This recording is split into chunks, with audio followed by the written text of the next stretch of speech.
Good morning. Today we are going to know about the correct pronunciation of the. आपने देखा होगा कुछ लोग इसको द बोलते हैं और कुछ दी। तो आपके माइंड में आता होगा कि क्या ये ठीक है या क्या ये ठीक है, द ठीक होता है या दी।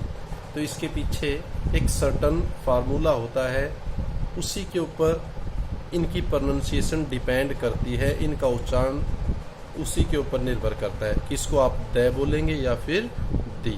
ध्यान से देखना है, आपके माइंड में कोई डाउट नहीं रहेगा और उसको बिल्कुल क्लैरिफाई कर दूंगा और याद रखने का भी एक सिंपल तरीका बताऊंगा जिससे आप पूरी लाइफ ध्यान रखेंगे कि इसको द बोला जाएगा या दी। तो स्टार्ट करते हैं।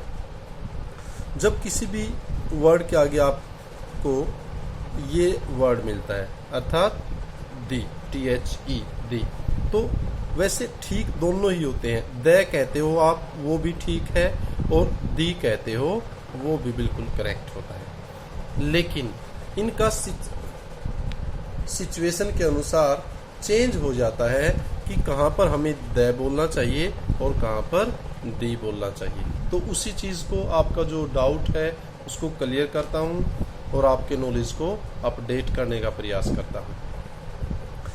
तो इंग्लिश के अंदर भी जो मैटर करती हैं वो लेटर्स मैटर नहीं करते। जैसे आप अल्फाबेट्स देखते हैं वो मैटर नहीं करता, बल्कि मैटर क्या करता है, साउंड्स। और मैंने पहले वीडियो में भी बताया था कि इंग्लिश के अंदर भी टोटल 44 साउंड्स होती हैं। कोई आपसे लेटर्स पूछता है तो लेटर्स आप बोलेंगे 24, लेकिन अगर कोई पूछता है साउंड तो साउंड 44। और इन्हीं साउंड्स के बेस पर ही हम ए और एन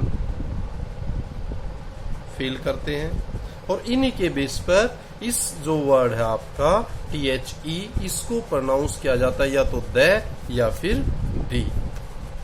अगर कोई साउंड जो आपका स्वर है हिंदी के अंदर, अगर आपको फोनेटिक्स नहीं आते हैं तो उसके अंदर क्या है, ए की साउंड आती है, ए या फिर ई।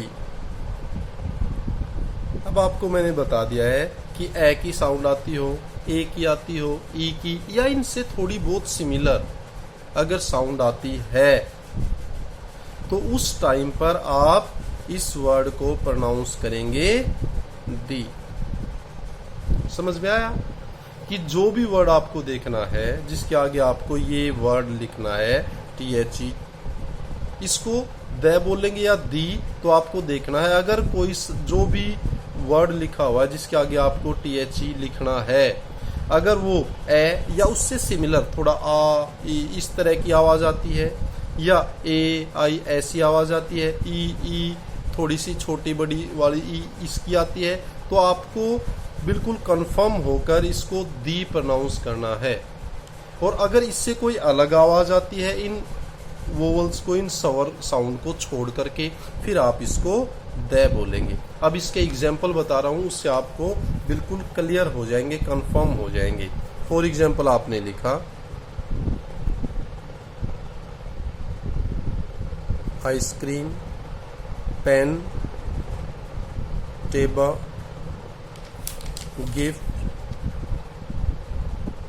प्राइज। अब ये वर्ड्स आपने लिए। अब अगर इनके आगे आपको लिखा हुआ मिलता है THE, THE, THE, THE, अब आप इसको, शायद आपका डाउट बिल्कुल क्लियर हो गया होगा, अब आप इसको इजीली और बिल्कुल कॉन्फिडेंट तरीके से बता सकते हैं कि कहाँ पर ये क्या प्रोनाउंस होगा, इसको द बोलेंगे या फिर दी। तो चलो स्टार्ट करते हैं, मेरे साथ आप भी करें। अब फर्स्ट इसको क्या बोलेंगे, आइसक्रीम। तो पहला क्या हो गया, आ। मैंने कहा था ए आ ई, तो आ गया। तो अब आप इसको क्या बोलेंगे, दी आइसक्रीम। फिर नेक्स्ट आ जाए पे। अब आवाज क्या है, पे तो मैंने स्वर में बताया ही नहीं था, तो क्या हो जाएगा, the pen, the pen, the pen, the pen. Next table, T, टे, टे, टे की तो ए आ ई इनकी कोई आवाज नहीं है, तो इसको भी क्या बोलेंगे? The table, the table, the table. अगर नेक्स्ट आ जाते हैं गिफ्ट, गे। फर्स्ट क्या है? गे। अब गे स्वर है? नहीं है, तो क्या बोलेंगे? The gift, the prize. इस तरह आप द और दी के जो बीच के अंदर जो आपको डाउट होता है उसको बिल्कुल इजीली क्लियर कर पाएंगे, कोई डाउट नहीं रहेगा।